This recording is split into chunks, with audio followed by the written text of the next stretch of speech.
Good morning and welcome to the African Weekly Talk. Today is a very somber day because of a very horrendous and cowardice act by a group of thugs who went to a Catholic church and murdered 50 parishioners who had gone to church this morning just to worship their God. It is a very, very sad day.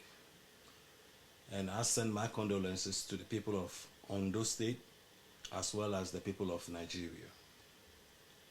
This sad incident happened at the backdrop of last week's incident at the Shehu Shagari University in Sokoto, where a group of young students also murdered a young lady by the name Deborah for posting a video on social media with regards to the Prophet Muhammad. These young students murdered this young girl because they considered that post to be blasphemous, which is very, very sad. We're talking about students at a great university who are there supposed to be learning engineering, science, math, economics, medicine, in order to help develop a country. Now, for some reason, these students also have a religious agenda, because as students, especially talking about the ages of 21, 22, 23, 24, for them to even go to the extent of dragging another student, beating that student to death, and then also setting hair on fire, just because they didn't like a post on social media. I mean, it begs the question, what are these students being taught in these schools? What are these students being taught in these schools? I mean, university students are supposed to be in a situation where they share ideas. You might disagree with somebody on something, but that shouldn't be the reason for you to kill fellow student because you disagree with his or her thoughts. A university student is supposed to be the laboratory of development for every country. So thereby you share ideas. You might disagree on an issue, but you also have to make your case that that person have to conform to your belief or whatever you think you want to that person to believe in. But it's very unfortunate that these students took it to another level by deciding to murder another fellow student. I also send my condolences to the young lady Deborah, to her family, and to the people of Sokoto, and also all the people of Nigeria. Now, I also expect the governor of Sokoto and the authorities in Nigeria to use every measures to go after these students. I mean, these students have to be prosecuted to the fullest of the law of Nigeria. It's that simple, because this should be an example to other students all across the country that this will never be tolerated. This should be a first example to the people as well as to the students of all universities in Nigeria, that the state as well as the federal government will not tolerate any incident like this. So they should throw the books at them. I mean, they should bear the brunt of every legal book in the history of Nigeria for what they have done to this young fellow student. Now, it begs the question to what these schools are teaching these kids now. Because I think we have to start reconsider our education curriculum. We have to start also educating our children from the very young age to accept and understand that it is okay to disagree with people and not to hate them. And we have to teach them tolerance. We have to teach them tolerance because apparently this is not just happening in the northern part of Nigeria. This is also happening in other places. And all these are happening because you have extremists in both the Christian religion as well as the Muslim religion, thereby preaching to their followers or their congregants that it is only through their religion that they will be blessed, or through their religion that they will go to heaven, or whatever they tell their congregants. And out of that, it's creating hardcore extremists in both the Christian religion as well as the Islamic religion in Nigeria.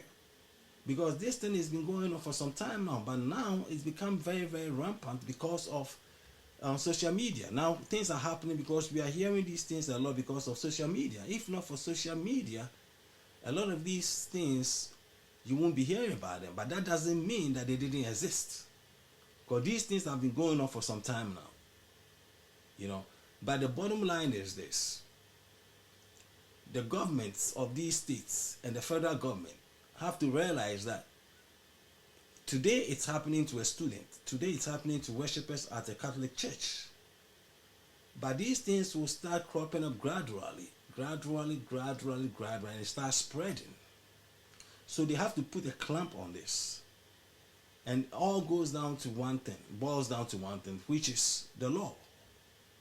I mean, if you have a society where people believe in the law, then they would think twice before they take some measures like this. But if you have a society where the system is corrupt, then people think that they can do things and get away with it.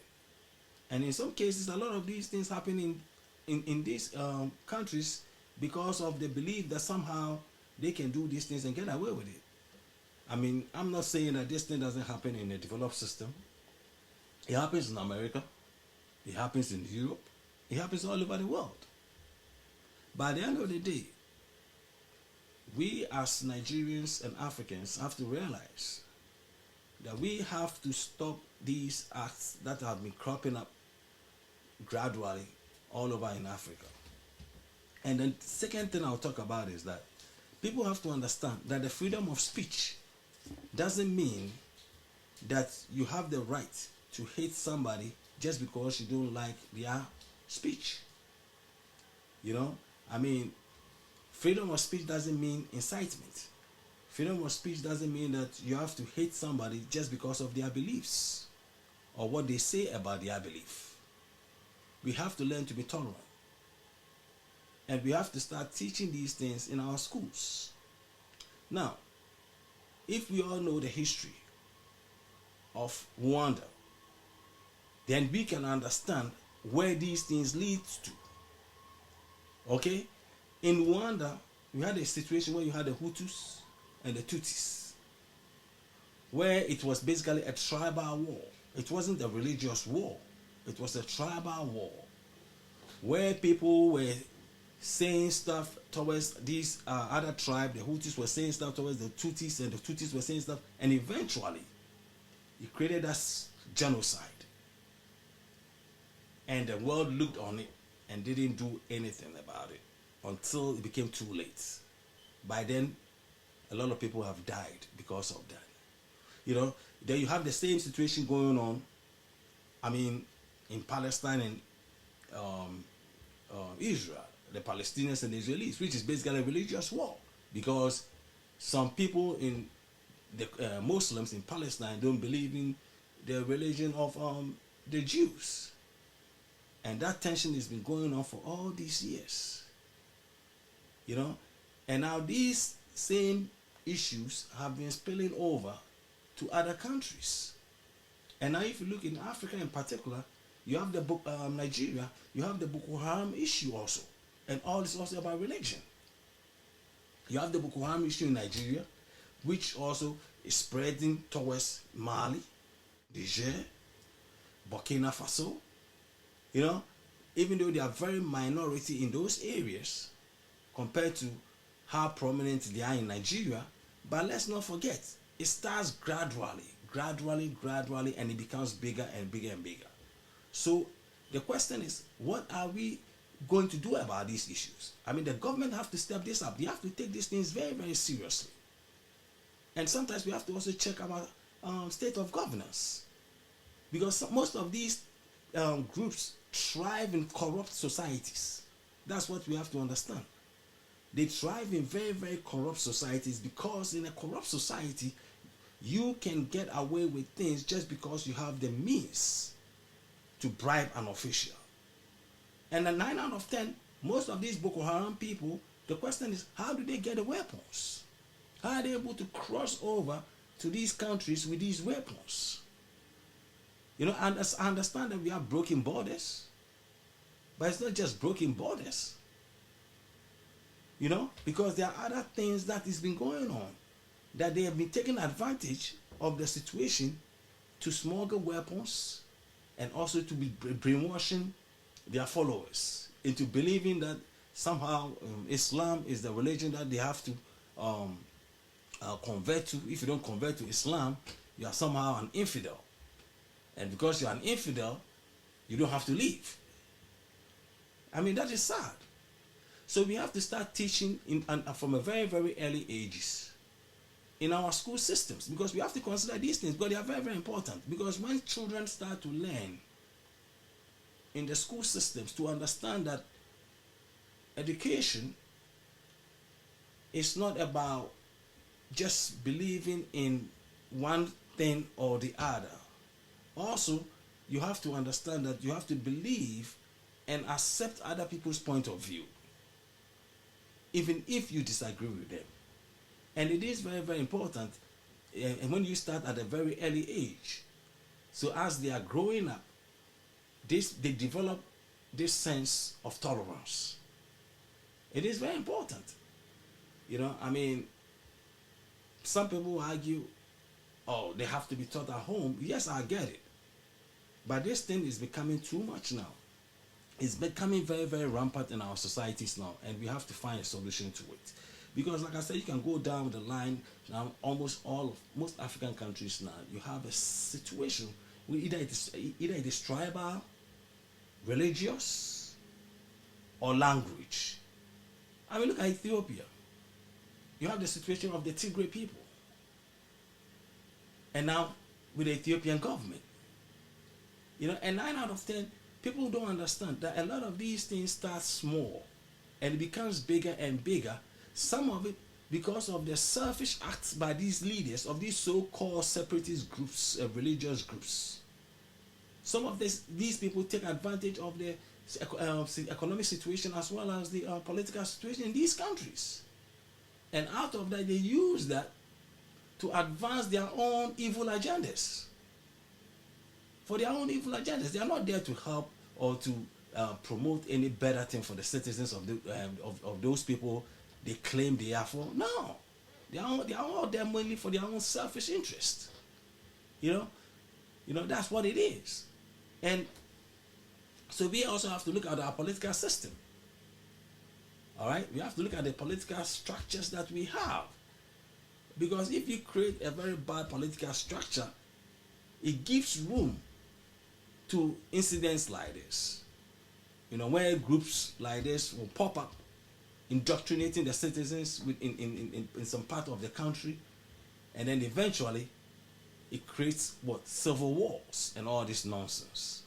You know, because nobody needs that. You don't need that, because we have to also understand that most of our problems in Africa today, economic development, is tied to these things. It's tied to these things because the world system right now is totally different than it used to be 50 years ago. There are more opportunities that if we have stable government, if we have stable systems where the legal system and the democratic system is working like it's supposed to be, it creates economic development and economic opportunities for people. That is what we have to understand.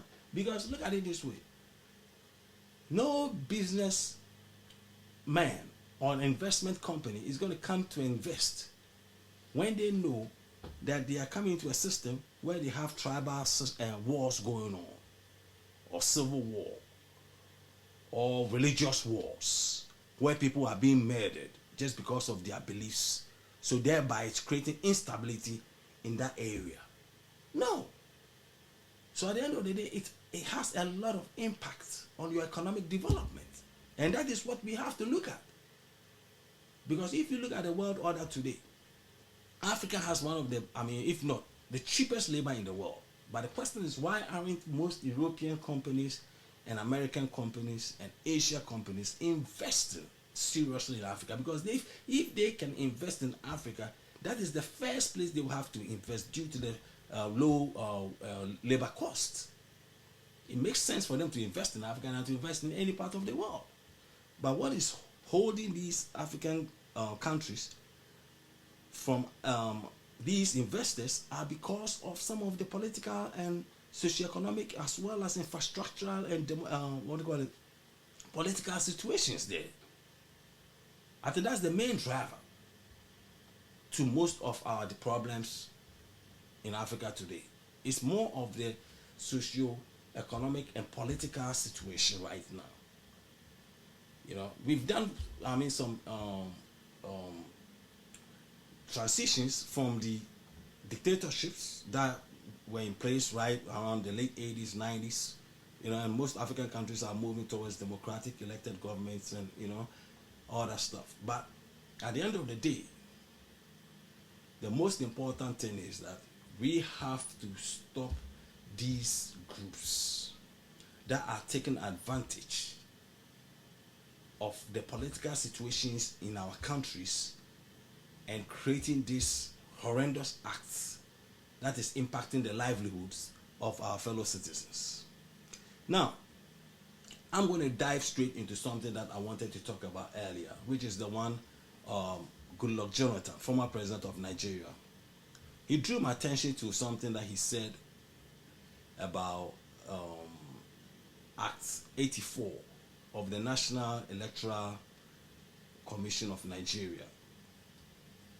The Act 84 is basically an act that pretty much gives the political parties in Nigeria the endorsement of the NEC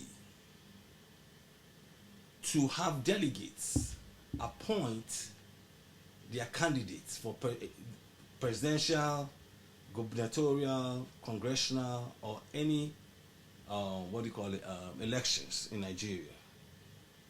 And Goodluck Jonathan, I think he was at a book signing ceremony in Abuja, and he made a statement of his disagreement with that act. You see, I never considered Goodluck Jonathan as a good president. I didn't think he did a very good job as a president of Nigeria, period. But I agreed with Goodluck Jonathan on this particular issue. First of all, political parties are private entities. They are private clubs. Political parties are not government agencies. That is number one. So, first of all, we should not allow any government, I don't care what government it is, to tell a private club, which is a private political party, how to elect their presidential, governorship, congressional, or senatorial candidates. It's that simple. Political parties are private clubs, private entities, and it is them. They are the only ones who have to set their own rules in terms of how they govern their parties. It is not up to any government to tell any private party how to appoint or how to elect their presidential, gubernatorial, or senatorial candidates. So this was the point that Goodluck Jonathan was making. Apparently, the president, Buhari, hasn't signed that bill yet, and I hope he doesn't sign it, because this is taking the Nigerian democratic system backwards. It's taking the Nigerian democratic system backwards, and Buhari should do everything to stop it. Why should Buhari stop this? First of all, as a political party, the best way to choose your leaders, whether it is a governorship or senate or the presidency, is by the people.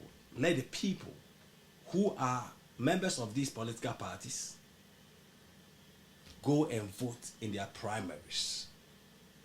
Let them vote in their primaries to choose who they want to represent them.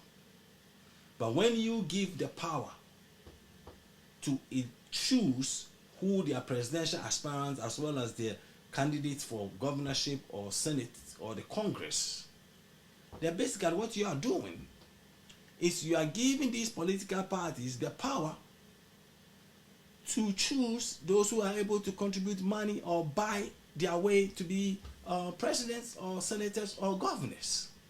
And that is what is going to happen.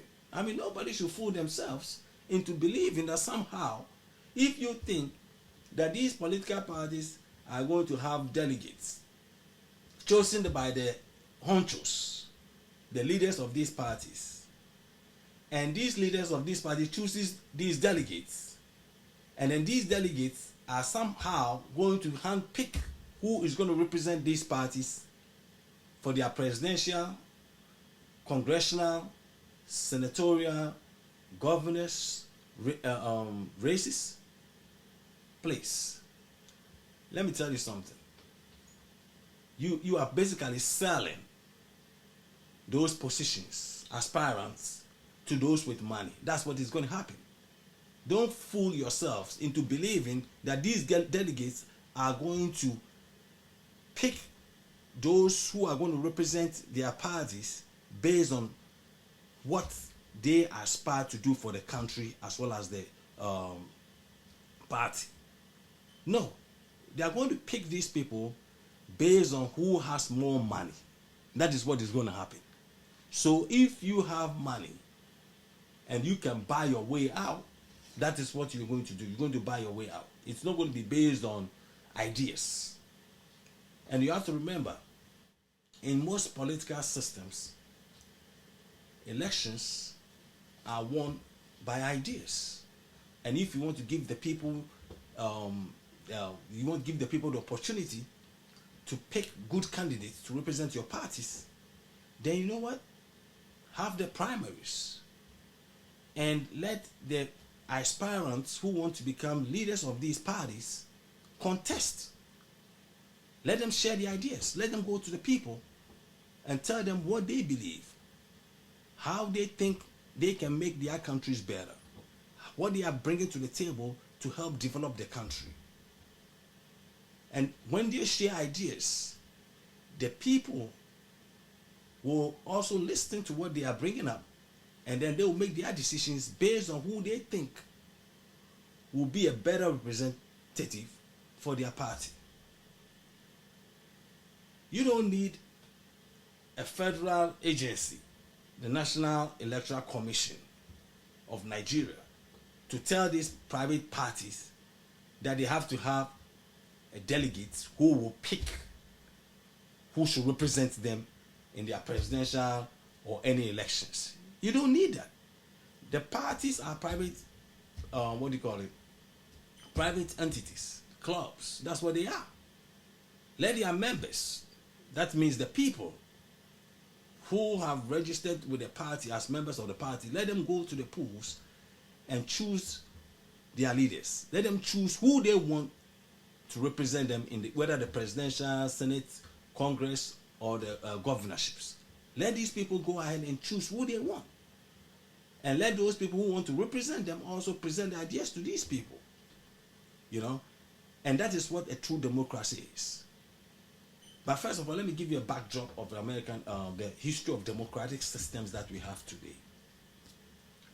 If you want to talk about the democratic societies that we have today, the number one country that pretty much sets the tone, the foundation of our democratic societies that we live in today is America. America is the first country in this modern world that set the tone for a democratic process of governance. Nobody did it except the United States of America. Okay? You can talk about the Magna Carta. The Magna Carta is different. Okay, the Magna Carta was just through a system that the people were asking for their rights and all of that. Yes, American Constitution embodies some parts of the Magna Carta, but I'm talking about electoral and democratic systems that we live in the modern world. There's no place on earth that started it in this modern world than the United States of America. And even when the United States of America started this democratic process, their first president, George Washington, was not a member of any party. There were no parties. There were no political parties at that time. They had some clubs or groups among the states. But prior to George Washington becoming president of the United States, there were no political parties in America. George Washington became president because he was elected by the people, not as a member of a Republican or Democratic Party. But what happened was, as people started getting and being elected to Congress, people started forming clubs based on ideas. That's what happened. So they had people who believed in certain things. Like, for instance, you had the Federalist people, the Federalist Papers, which was founded by Alexander Hamilton, also had John Adams as member of that group. And these people believed in certain things in terms of having alliances with England, as well as National Bank and government. The role of federal government should be bigger. All right? And then you had the other side, the other people, Thomas Jefferson, James Madison, Patrick Henry, and all the other people, mostly from Virginia, who also had a different thought about government. They believed in small government. They didn't believe in the federal government intruding into state rights. So they believed in limited government. So when even President George Washington was in office, you had him mainly sometimes aligning with the Hamiltons and the Adams. It's no surprise that Adams was his vice president and Hamilton was his treasury secretary. Okay, so from the very founding of the United States of America, there was no political parties. Political parties came in later. That's when the Federalists, who aligned themselves with the people who aligned themselves with the belief of having close alliances with England and having federal government in a bigger government role of the federal government in the states' issues, were mostly aligned with the Federalist Party. And then you had the Democratic Party by Thomas Jefferson, who also believed in limited government. And then he had a Whig Party that also came into being later. But from the very beginning, there were no political parties. And even George Washington himself warned against political parties. The first president of the United States of America, he warned against it. He said they are vigorous and they will become corrupt eventually, because people are not going to be representing their districts or their their constituents, but rather they will now be representing the interest of these political parties. George Washington is quoted as saying they will be vigorous and they will be corrupt. And that is what today pretty much most political parties are. Even in America, we still have political parties today here. They are not outside of corruption. Some of them they are corrupt just like any place else, but not as corrupt as most third world countries. That's a fact. So, if you look at what Nigerian NEC is trying to do right now, by involving itself into the private parties in Nigeria by saying that they have to have delegates, and the delegates will choose their leaders instead of the people or the members of the parties going to vote for their own leaders. That is very, very bad. It is very bad. Because like I said, if you look at where these things started, it started in the United States of America. America had the same system where they chose delegates, what they used to call the smoke-filled room conventions. Smoke-filled room conventions, all the way from the mid 1800s, when political parties started taking shape in America, all the way to the late 60s. They had delegates appointed by the party bosses who pretty much picked the candidates for the parties. That is how it worked in America. And it got to the point where you didn't even know who was going to be representative of the party until at the last minute at the convention, where they'll be wrangling about who this person has to support and who that person has to support, and then they work it out, and by the end of the day, then they'll find who has to be the representative.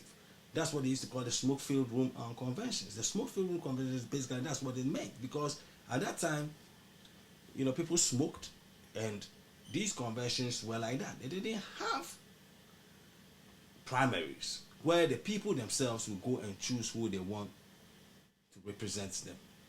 And in the course of that, it created animosity towards the parties. So eventually, the Republican Party got rid of that and decided to go with the primary system. And also the Democratic Party also decided to get rid of it and to go with the primary system. So right from the late 1960s up to this day in America, you have the primary system where the people, members of the party, if you're a registered Democrat or a registered Republican, depending on the state, you go and vote for your presidential candidate. You go and vote for your congressional candidate. You vote for your gubernatorial candidate. You go vote for your senator candidates. So it is the people who choose who to represent them in the general election. And this is where America is today. So for Nigeria, for the National Election Commission of Nigeria to have this Act 84, going back to something that Americans have decided that was corrupt and wasn't the right way of picking their leaders, and then Nigeria to think about going back to those days where you have few party bosses deciding who represents the party in any election, that is boneheaded bad decision. Nigerians have to stand up against this nonsense. And I hope President Buhari does not sign that thing into law, because it's a bad, bad, bad thing for Nigeria. It's setting the country's democratic process, which has been in place since about almost 30-something years now. It's sending it backwards. Nigerians don't need it. The people of Nigeria need better. NEC should stay out of politics by the private parties, period. Private parties should be mandated by law to have primaries if you want to stabilize the democratic process that have taken place for the past 30-something years in Nigeria. That is what has to happen, so that the people of Nigeria will have the choice of deciding who they want as their representatives for either any election in Nigeria. That is how true democracy works. True democracy works through ideas. So if you want to become a presidential candidate, you just go to your party, and if your party party members pick you as the candidate, so be it. By the end of the day, it has to be about ideas. You have to present your ideas to the people and let the people vote on ideas. That is how a country is built on. Countries are built on ideas. Countries are not built on who has money to buy elections. And that is what pretty much NEC 84 is going to do. So basically, what it's going to do, if you don't have money and you are a very smart, enthusiastic person who has ideas that is going to lift a country or a constituent or a state, into a better socio-economic development in the future, you are going to be cut out of elections just because you don't have the money to buy your delegates. Because that is what is going to happen. These delegates are not going to be sitting down there and picking the right candidate just because they think you have ideas. No, I mean, are you kidding me? That's not what's going to happen, man. Okay, it's not going to happen like that, though. Make I tell you something. It not will happen like that. Okay, now make I tell you my pidgin language now. Okay, it not go happen like that. It go be those who have money where they go buy the elections for Nigeria. It be that simple. If you don't have money, my friend, go there from your corner. And that not be what we want in Nigeria. Okay? So, Nigerians have to be very, very angry at this Act 84. And I hope President Buhari does not sign this Act 84. I've never been a fan of Goodluck Jonathan. But on this particular issue, I agree with Goodluck Jonathan. This was a bad policy by the NEC. The Act 84 should never pass in Nigeria. Nigerians, please stand up. Stand up. Protest this act, because this act is going to do more damage to your country, to the country today, than anything else. Because you have to remember, this is the political process. At the end of the day, in a democratic system, this is how things start. It starts through elections. And if you don't stand up against this, you can never have a poor farmer's child, a poor school teacher's son, a poor nurse daughter to become a politician in Nigeria. It's not going to happen, because if they don't have the means to buy these delegates, how are they going to get there? But meanwhile, some of these people may have the brightest ideas for the country. So basically what you are doing is that you are going to cut out a certain segment of the population. Okay? You're cutting out a segment of the population because they don't have the means to bribe their way to the top. And that is not what we need in a young democracy. No, we don't need that. We're already having problems with bribery and corruption already. Okay? Don't rubber stamp this level of corruption. NEC.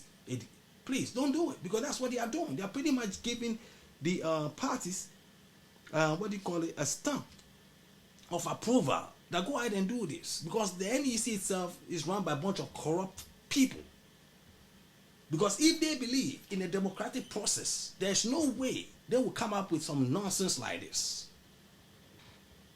I mean, how can you come up with some nonsense to tell the political parties that they have to have delegates who appoint who their leaders have to be? It shouldn't be. This is basic democratic process that has to be adapted, and you don't adapt some dictatorial form of process in our young democracy. You don't do that. Okay, so the people of Nigeria should wake up. Please wake up and stand up against this NEC 84. It's a bad law, and I hope President Buhari will not sign this bill, because he came into power and he said, and knowing that man, I mean, studying Buhari from the 80s when he came to power through the military, this is a guy that you can say a lot of things about, but I haven't heard anybody really say some things about him being a corrupt person. And him not being a person that is tied to any level of corruption, this is the time for him to stand up and make it clear to Nigerian people that, look, this is not good for the Nigerian people. We are not going to tell our political parties who to appoint for their presidential or congressional, senatorial, or governorships elections. Rather, we are going to set up a system where all political parties will have primaries, so that their party members, that is the people who have joined the parties, ordinary people, will go and vote to choose who they want to represent them in every election in Nigeria. So that the poor man's son, or the poor man's daughter, or the poor woman's son, or the poor woman's daughter, whether a farmer or a nurse, or whether a taxi driver or whatever, as far as they have ideas and they believe that they can help develop Nigeria, then they should present the ideas to the people and let the people decide who they want to represent them in their general elections. It's that simple. But let us not buy into this nonsense of saying that, oh, we're going to pick some delegates, and somehow these delegates are going to be the ones who are going to choose who will be good for us. No. They always come up with this nonsense by saying that, oh, the reason why we want to pick delegates is because, we don't want the people to be fooled by some robber or corrupt man or person, and by convincing them to vote for. No. Anytime you hear people telling you that, you know what, give us the power to make the decision for you because we want to know we are making the right decision, because somehow we don't think you the people. Because they always say this nonsense, because they always say that, oh, maybe we don't want the people to they might make the wrong decision. No, you got to be very wary anytime you hear politicians say that. Don't let them take your power. See, your power of your vote is yours. Don't give it to anybody. You have to have the right to exercise that power. So you people have to protest vigorously against this Act 84. Support Goodluck Jonathan. Goodluck Jonathan has to go around the country and make this case, because he will definitely have a majority, supermajority of the Nigerians who will be with him, and he should be able to eloquently express himself on this issue, because this is about corruption. That's what this is about. This is not about anything but about corruption. This is about buying people who are going to represent you in your elections. That's all this is going to be. This is not about helping any democratic process. No, it is not. This is about people who have the means to pay bribes to these delegates. They're already doing it anyway. So what in the world do you think is going to stop? It's going to become worse. So please, Nigerians, stand up against this. I think this particular issue is the most important political issue in Nigeria for the past 30 to 40 years. This particular issue is one of the most important, because it's the most important because, remember, like I said, this is going to shape the future. Because the leaders that are going to represent you in the future are the ones who are going to shape the future of this country. It's that simple. And you want to weed out corruption. And just take a step further. When these people buy their way in, how in the world don't you think that these people are going to come in offices and then pay these people they have paid money to before they got in there? But you know what? But when the people chooses who they want to represent, then he or she who represents them will have to remember that it was the people that put he or she there. So he will be held accountable by the very people that put him or her there. And that is what we need. That is why it is important to leave democracy to the hands of the people, but not through few elites, honchos, bourgeoisies, who happens to have money to buy their way out. So this is a bad bill, and Nigerians should stand up against this bill. And I hope President Buhari will not sign this Act 84 into law. And I will hope that he himself will eloquently state his position on this basis. That democracies are democratic when the people make the decisions for the country. I'll rest my case for today, and I thank you guys for tuning in again today, and I wish you all the best. And until next week, if it's Sunday, it's the African Weekly Talk. And don't let me talk about other stuff that maybe if you have something that you want to share or you want to talk about in next week about your country, just go to the comment section and then put in your comment, and I'll follow up from there. Thank you, and God bless you all. Peace and love.